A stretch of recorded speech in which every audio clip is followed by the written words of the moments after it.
Welcome to the Speak with People podcast, where we believe that healthy communication is the key to unlocking your leadership potential. We are the go-to resource for leaders looking to greatly improve their communication skills. Whether it's one-on-one interactions, team settings, public speaking, or your digital communication. By improving these skills, leaders can create stronger connections and drive positive change within their organization. Each and every episode, we sit down with leaders from various fields, just like you're grabbing a cup of coffee with them. We dive into real, practical conversations. Our goal is to help you transform your communication skills so you can lead more effectively, build stronger relationships, and make a lasting impact. So grab your favorite drink, settle in, and let's learn together. Well, how can you unlock your team's hidden potential and transform the way you lead? So many managers, so many leaders, so many team leaders are looking at how they can lead their teams best. And today we're going to dive into this, because when you can unlock the hidden potential of your team, and you can absolutely transform it. Well, welcome back to the Speak with People podcast.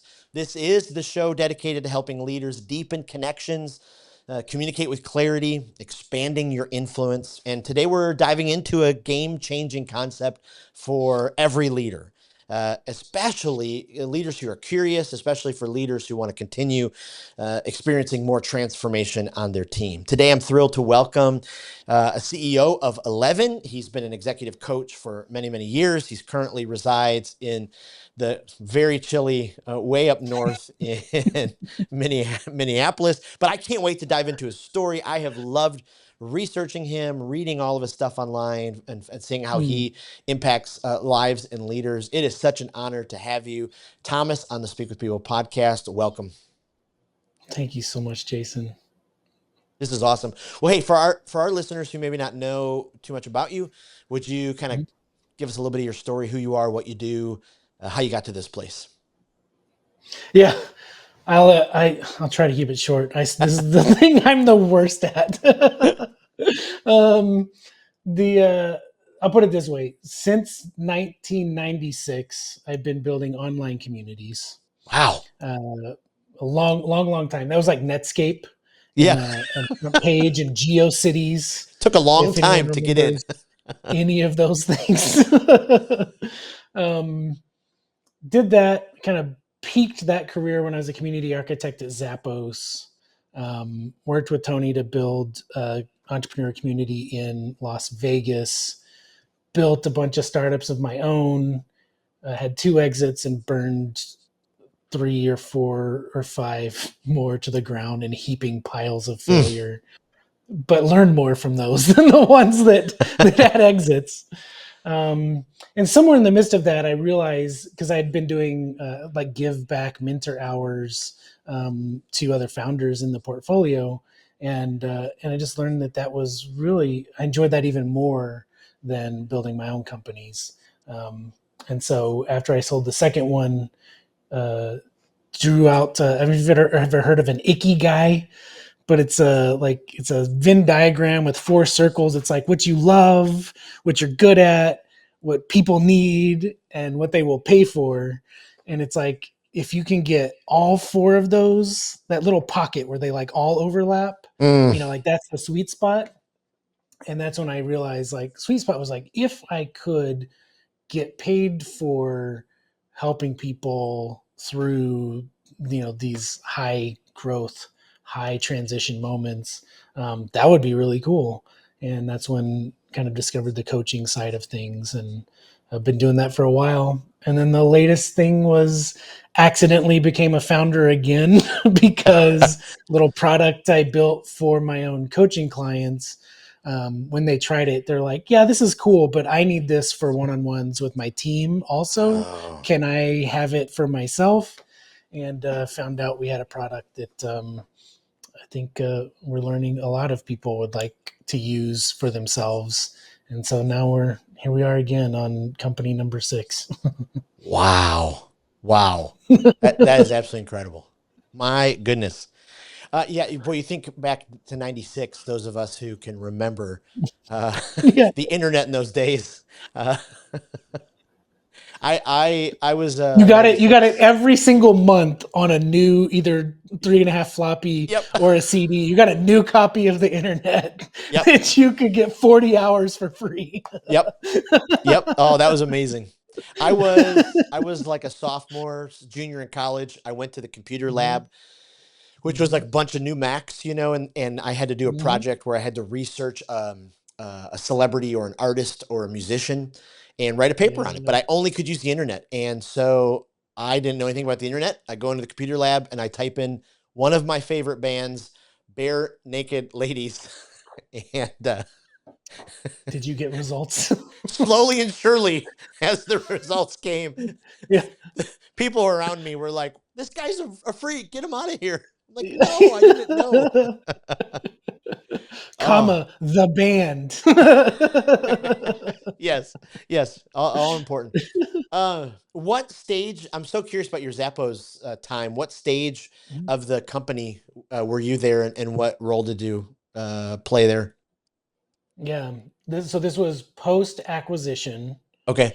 So they'd been acquired by Amazon already. Oh, wow. They had moved to Las Vegas and built out the network there. This is when they were doing the. It was kind of like the Disney University. There was the Zappos Insights, where lots of brands were coming to Zappos to learn culture and Wow. communication. And so I was the community architect, which is like a whole story that we may or may not have time to get into. But Sure. it was I worked in a lot of different areas because we had the company internal culture and community. We had the Zappos Insights, so community between all the businesses and brands that were learning about Zappos, delivering happiness and culture. And then we had all the different kind of like lifestyle um, customer base, communities, just a lot of different areas where it was like, how do we, Zappos had always been known for amazing customer service, which is like one to many. Um, Community is like, how do we really connect these people all together and lift up, their connections, contributions, and stories as the first level of Yep. connection. So a lot of that, and then it turned into physical communities in downtown Las Vegas. Wow. When Tony decided like this should be the next big entrepreneurial city in the U.S. Jeez. Wow. Just amazing. Your newest venture with helping leaders with their one-on-ones. Yesterday, I'm with a group Mhm, of advisors, some managers, some product specialists from Fifth Third Bank, and I probably 4 times it came up. Well, yeah, I never get a one-on-one. Yeah, my one-on-one's always canceled. And so I'm mhm. so I'm so curious how this developed for you, and just the importance do you think that one-on-one plays, especially as you're leading teams? Yeah, I mean, hand wavy disclaimer, I'm extremely biased.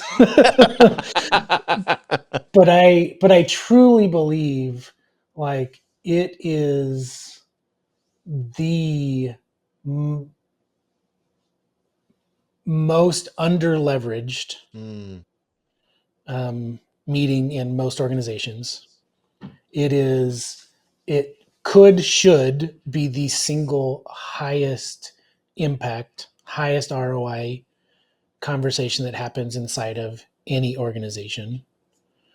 Um, it could be the secret weapon, wow. um, to use violent communication. It's Yeah. it it's the biggest opportunity, but like you're saying, way more often than not, it gets wasted, squandered, and even despised because of the way they get treated, because they're difficult. Like the Hmm. same thing that could make them the most powerful tool in the cadence of a business, is what makes them so hard. Um, and so people just waste it because Mm, that it's not even right. It's not even the content of the meeting that has the most value. It is, this is the opportunity for two people who are have an opportunity to be aligned on goals strategies and tactics Mm. to share uh, ideas and fears and concerns, right? And so if we can do that, then there's an opportunity to get curious and learn more about what's behind that and where these concerns, thoughts, feelings, or Yep. ideas are coming from, and to build more trust, Mm. more connectedness, more shared vision. And so when those things happen, right, teams can become more aligned, more courageous, more confident, more creative, and accomplish way more. So often we're pushing real hard directly on productivity and like be more productive, Yep. right? Which means skip these meetings, check in on progress. You know, though it's like when you try to push on productivity itself, those are the kinds of things that happen if you leverage the opportunity to have transparency, connection, trust. The effect of that Mm. is way more productivity. Absolutely.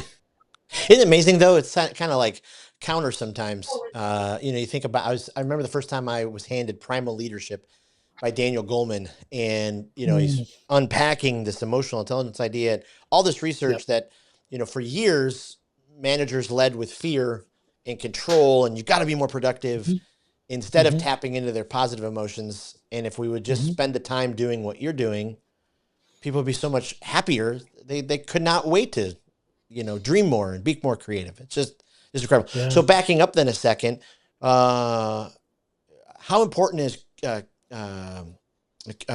curiosity as a tool to a leader, and how should that play a part when they're leading their teams and unlocking their potential? Yeah. I believe curiosity is the key. Mm. Um, the so like my whole life's purpose now is very clear to me. Um, the the end result that I wish for and am trying to create is more empathy between all humans, Mm. right? Like entire society is better if all humans have more empathy. But I don't believe, just like exactly like I was just saying about productivity, I don't believe empathy is something that you push on itself. Mm. You don't, I don't think you can teach it. I don't think you can measure it. And I don't think you can try to force it, right? Like it has an inverse effect when you try to push on it itself, right? Like um, it backfires. Yeah. Um, However, curiosity, I think, is very easily taught. Right? Here's the Mm. 3 steps. Just do them, and and you are curious. Right? So I think it can be taught. I think it can be pushed on. I think it can be measured. And so if we push on curiosity itself, it is. Uh, I don't know. Is there swearing on this podcast? Absolutely. Be you. It is damn near impossible to not have and express empathy when I am being curious, Wow. right? So that's the tool is when someone says something and I notice a response or reaction coming up, Yep. right? Step one, ask myself, like, whoa, why is that coming up? Yep. Right? Step two, be curious to them instead of saying, well, if you think that, then that means you need to blah, blah, blah, right? Right. Instead, get curious. Wait, so do you mean this? Like, whoa, I just got like really, it felt really defensive when you said that. Like, did you mean this? Like, can you tell me more about like what you meant by that? Right. So that's being curious. Just ask follow up questions to learn more instead of reacting with what I assume they mean. Right. So now they feel heard. I'm not attacking because I'm not telling them what they're doing or what my demand in response is, right? I'm Yep. asking, like, is this what this is? Like, oh, do you realize that kind of makes me feel this way? Like, that sounds like to me, that sounds like you don't think I'm blah, blah, blah, right? Is that true?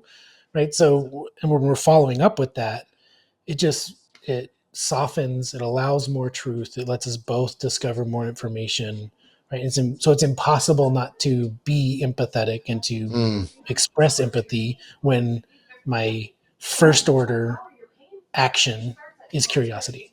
wow. Wow. That's amazing. Were you a Ted Lasso fan? TV show Ted Lasso? Oh yeah. Oh yeah. I mean, I just think about that dart scene, right? Darts. Like, goodness gracious. Even now when the Absolutely. reel pops up, I'm like, oh, like, Yeah. but he talked, just about that be curious, not judgmental. Like, I mean, how crazy. And how Mhm. many times have you're talking and I'm like internally going, yep, I had that boss who just attacked me with those kind of defensive questions instead of, asking from a place of curiosity. Whew. I mean, that's And what's so that's fun to me is it goes like everyone gets to use this tool, because if I'm on the receiving end of being attacked by someone who is not being curious, I can instantly disarm them yeah. by being curious back, Mm. right? So it's a two-way, just change shift tool that everyone can use, and no matter who's using it, it changes the entire conversation. Right. Oh, it's just a game changer. My Yep. goodness, just incredible. How much did your passion for this, your philosophy, how you've come to grow in it, experience it, help you shape the foundation of your newest venture with 11? It's all of I it. love it. Yeah. Yeah. So what happened was, so I've been doing executive coaching for like 9.5, I don't know, 9, 10 years, somewhere in there. Um, and when I started, uh, I was so excited. People were asking for advice that I would just like give it to them. Mm, And it was bad. It was bad advice. And I would find out and I'd feel horrible. So I was like, well, I should ask some more questions before I like give advice. So I'd like ask a couple questions and I'd give like bad advice. Or at best, luckily, good advice. But like most of it, like ends up like that wasn't for you. That was like my own opinions. Um, so I'd ask more questions. And but notice it's like, still bad advice. And so then I was like, I should just stick with asking questions. yep. So when people ask for advice, I would just like keep asking more and more questions. And somewhere along the way, they'd be like, oh, I know what I need to do. I was like, okay, cool. And then I noticed that given enough time, the questions got deeper and deeper and deeper. Um, and so sometimes I would just ask like, I guess you call it like a cut to the quick kind of Mm, question. hmm. They're like, hey, like, what should I do to get my email open rates up? Right. And I'd be like, what happens if no one ever reads your emails? Ooh. What do you mean? Yeah. I mean, like, I get you want to like increase the open rates, but like, can you help me understand what happens if no one ever reads your emails? Well, I mean, if they never read my emails, then how would I? Oh, I don't, like the thing is like, Yep. well, why would that matter? Like, well, then like I would fail. Like, okay, well, like what happens if like this fails? Well, that means I'm a failure. Whoa! If this idea of a business doesn't work out, like you are a failure of a person. Well, yeah. Wow. Where'd you get that idea from? Wow. Well, my Wow. dad always said, Yep. right? So like, and Yeah. it's wild, but so it's like the deeper the question, you get to something, right? And when we would pop back out of that, like when I realized like my dad doesn't hate me because if my thing doesn't whatever. And so now we get back up to the surface. It's like, okay, so what was your question about like the email open rates? Like, oh, I know what to do. Never mind. It's fine. I'm not scared to send those because it doesn't matter if this fails. So I can just say what I want to say because it doesn't matter if people don't like what I do say because it is what I care. Right. So like all of it gets easier on the surface Wow. because Yeah. the lower stuff got settled. So that's where the product 11 came from was I wanted a tool for my coaching clients to make it easier for them to capture some of those bigger questions, intense feelings that were coming up between our face-to-face sessions. And wanted them to be easy for them to capture that. So built a prototype of a thing to make it easier for them to just open it up, say, this thing just happened. I got out of a meeting. This is what it felt like. I really want to talk about that in our next session. Send. Yep. And when I gave it to them, that's whenever they're like, yeah, this is fine for our coaching. I need this for one-on-ones with my leaders because I wish they would capture this stuff when it happens and bring it up so that our one-on-ones would be better. Yep. Wow. That's great. I know you. I know you've just kind of roundabout given us some of them, but if you could just name a couple of the barriers, because I think for some of us, for whatever reason, we let some of these barriers get in front of us, being more curious and asking some more of these questions. So, could you maybe identify some of them so we can kind of keep them top of mind?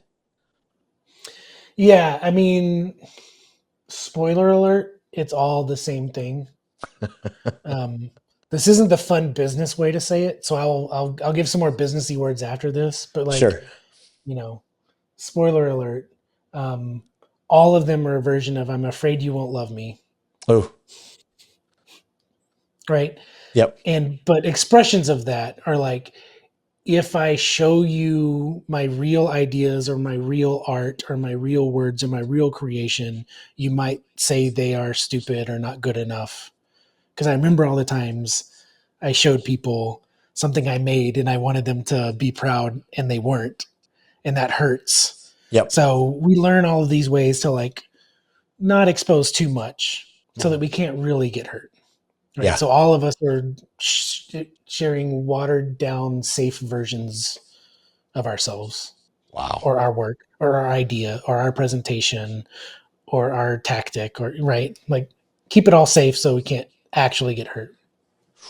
Or it's the if I ask for something and you say no, that is rejection and rejection hurts. Yeah. And so we learn how to like not ask for too much that could hurt when we do get a no and we expect the rejection. So we couch it with an out for ourselves and for them, Yep. right? So loses power because if we would ask exactly for what we want, that would be the most energy moving forward. Um, Wow.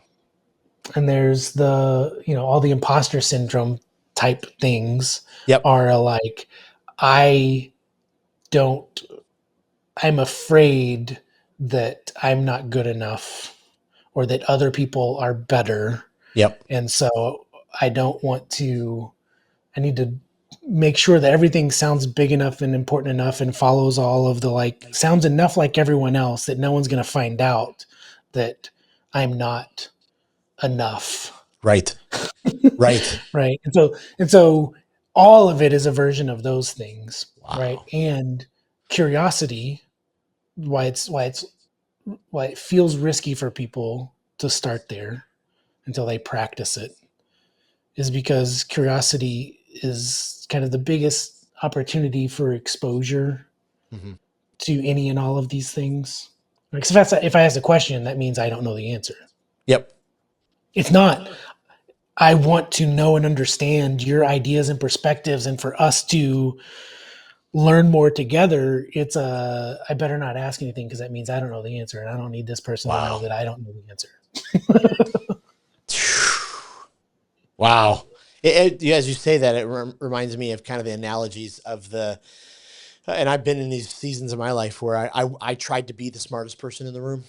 And Hmm. so I made sure I had all the questions, all the answers, all the everything, Hmm.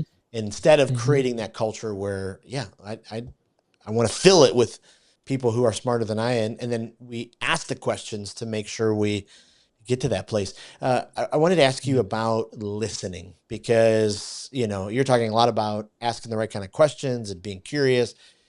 If we're if we're horrible listeners, uh, this doesn't really work as well. How important? Give us some thoughts on how listening plays in fostering curiosity. How we can kind of keep on improving that skill.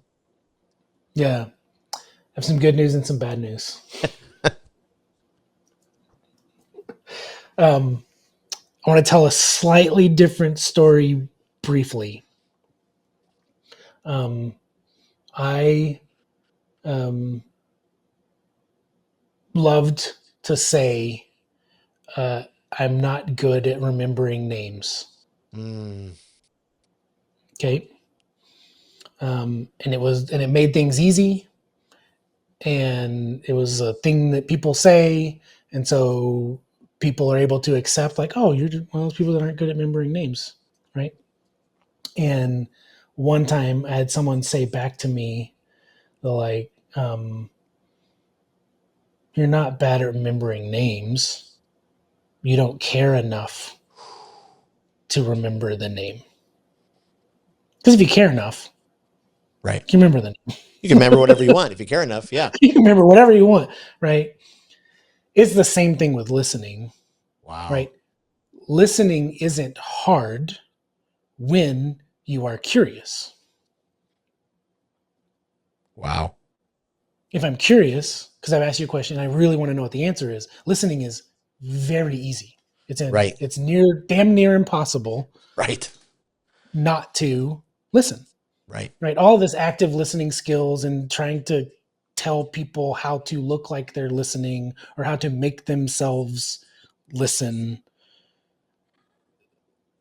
are because they don't care what someone else's has to say to them. Mm, And so, how do I make sure that I look like I'm listening? wow. Wow. You don't need listening skills if you're curious. You need Yeah. listening skills if I'm not interested in other people's input. Yeah. Right. Goodness gracious. So as say there's managers listening, and as they approach Mhm. their next one-on-one, and they want to they want to turn things around a little bit. They want to say, okay, I'm listening to this. I'm picking up some ideas, some skills. What are some tangible ways that tomorrow in their their one-on-ones they can add an injection of curiosity? Yeah. The single simplest, I'm not saying it's easy, Right. okay? Things can be simple and difficult. Um, the Yeah. simplest thing is make the first thing that comes out of your mouth every time a question. Mm, Even if you disagree with everything else I'm saying and you think I'm full of it and there's no way this will ever work and you want to yep. prove it to me, then just, why are you scared of this test? Just do the test. Make every first thing that comes out of your mouth a question. Wow. When they say a thing to you, ask, are you saying this? Or ask, well, what would the implications of that be? Or like, what would happen if we did that? What would happen if we don't do that? Um, this sounds really important to you. Why is this so important to you? Yep. Right? Just make everything, it's kind of like the old um, improv trick, the yes and, Oh right? yeah. Like Right. the single trick to improv is yes and, and then everything else is just practice and skills. But like the only thing you need to know is like, look, when you're up there, everything has to be yes and then this, or Yeah. yes and what if this was right. Like that's it. That's the only Yeah. thing. Wow. Same thing here. It's like just ask the question next. Wow. Wow. I love that. What if you're okay? So if we got a listener listening and they're like, this is great, but the people who lead me are not curious at all. They don't ask questions. They just pound us with, got to do, got to do. How can they lead in a way that models it? How can they lead in a way? Maybe they need to just get the hell out of there. I mean, for Pete's sakes, some people stick around the toxic culture forever. But, Yeah. Barring that, are there some ways that they can lead up when it comes to curiosity? Yeah. The I'm gonna sound like a silly broken record, right? But Love it. anyone in either direction can ask more questions, Yep. especially the ones that are just like, I just want to make sure I understand. Like, do you mean this? Right, and just frame it in my own words. Yep. You know, um, can you tell me more about what it was like when you first started doing that kind of thing? How did you, you know, make that work? Wow, you know so many things about this. How did you learn all of this? Because I'd Wow. love to follow in your right. Like, Yep. so anyone can ask Yeah. the questions in any direction. And I think what you really touched on this already, but I just want to validate that question of it's always fair to ask myself, why am I here? Mm. Right? Because either way, it's a valuable answer.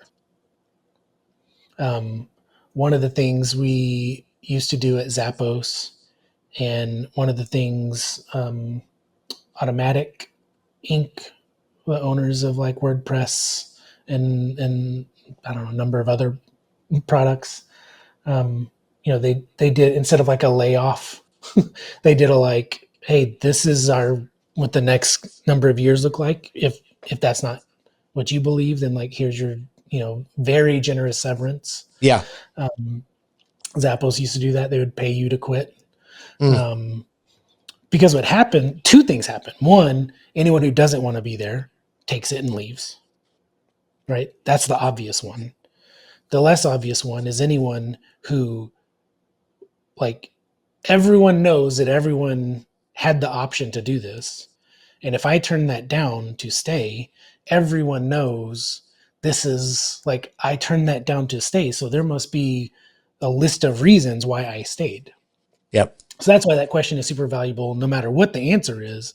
Wow. Because when I ask myself that, either it's like, there is no reason for me to be here. Okay, let's make a plan to change that. Or it's like, there's this situation that feels hard, and that's why I'm asking this question right now. However, when I consider leaving, I want to stay because I still believe in Yep. XYZ mission, or I still think that this, or I think that this is a, you know, one transition away from, being great or whatever it is. Now that is explicit and clear, and I can do something with that, including telling other people, like, I'm really excited about the future here because X, Y, and Z. Mm. Wow. Wow. That's fantastic. Kind of our philosophy at Speak with People, speak with, not at. Uh, Mm.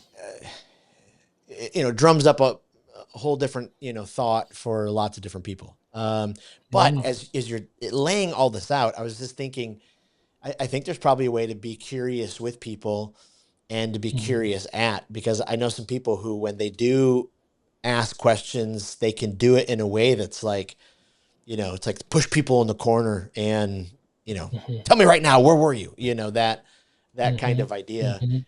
As we kind of Mhm. conclude this part, as we talk, maybe give us some insight, some advice on, asking questions that pull people in, instead of, I think sometimes our questions can push people away.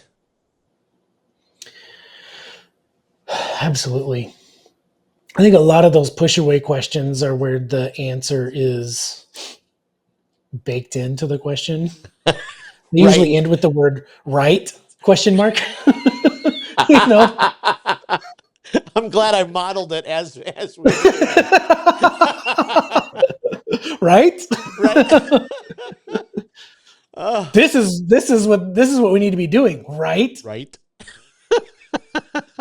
I dare you to say no. It's like Yep. so what feels strange, I'll put it this way. What has always felt strange, like all these questions that I've even been asking for years still feel so silly and strange because they are so small and simple, but they are the most powerful, Yeah. or just like, so what do you think would happen if we did that? Yeah. Right? Or like, why do you think that feels hard? The Wow. the simplest question, right, that actually leaves all of the room for the person to return a more thorough picture, Yeah. right, gives us that opportunity. This works really well, especially like if you're in an organization where it is dangerous to ask questions, Mm. right? Some places it will impact your career if you ever ask questions. Um, if that's the place and you want your team to grow and outshine everyone else and win and be more productive and all that stuff, right? Then the real key thing is to just simply model asking questions and show that it's safe to ask questions, Yep. even when you know the answer, Yep. especially when you already know the answer, right? And I'll make it even easier for you because you can say that. Hmm. You can say, I have a pretty clear idea in mind of where I think this is heading, but I really want to know how you see this. Yes. So, how should we, if you were me, how would you approach this quarter's KPI of blah, blah, blah? Yep. Wow. So you can still hang on to all of the I have authority and I'm smart enough to be in this role. And obviously I know the answer, right? So you can keep all of those safety harnesses in place while still introducing more room for more people in the team to contribute and to feel like their contributions matter and for them to know like, hey, it's safe, at least in our pocket, to ask these kinds of questions. Wow. Wow. Wow. Boy. Whew, I love that. This has been a masterclass, and I know this is going to be huge for so many of our listeners Oh, and the fun. managers that are listening. Mm. This is great. Before I let you go, we ask every guest some rapid fire questions. We're building this online library for leaders. So, uh, speaker, do you have a favorite speaker? Somebody that you love to recommend? You hear them and you're like, oh, I cannot wait to tell so and so about this speaker, this message. Yeah, I, there's so many people that I would like to say, but I just keep going back to Gary Vee since Oh like yeah. early days. Um, he's been doing it forever, and he doesn't change. It's still like he will say the truth Yep. right to your face. Yep. I just wish he was more open, like If you just had a great. few more opinions about things. If you are a podcast listener, is there a development or a guilty pleasure podcast that you just love, you cannot wait to share it with somebody? My favorite one right now um, is Gina Bianchini, Mm, who does Mighty Networks, and she has one. I think it's called People Magic, and it is so good. And it's like I think she's on like it feels like 3 or 4 episodes a week pace right now, yeah, and so there's no running out of more logs to throw on the fire right now. I So love it. yeah, I'm loving it. Yeah. And then lastly, is there a book that you'd say to every leader, yes, this you have to read this book before you take another leadership step? I have half a dozen for specific kind of concerns or areas or issues, but the one universal one is Letters to a Young Poet, Mm. by Rainer Maria Rilke.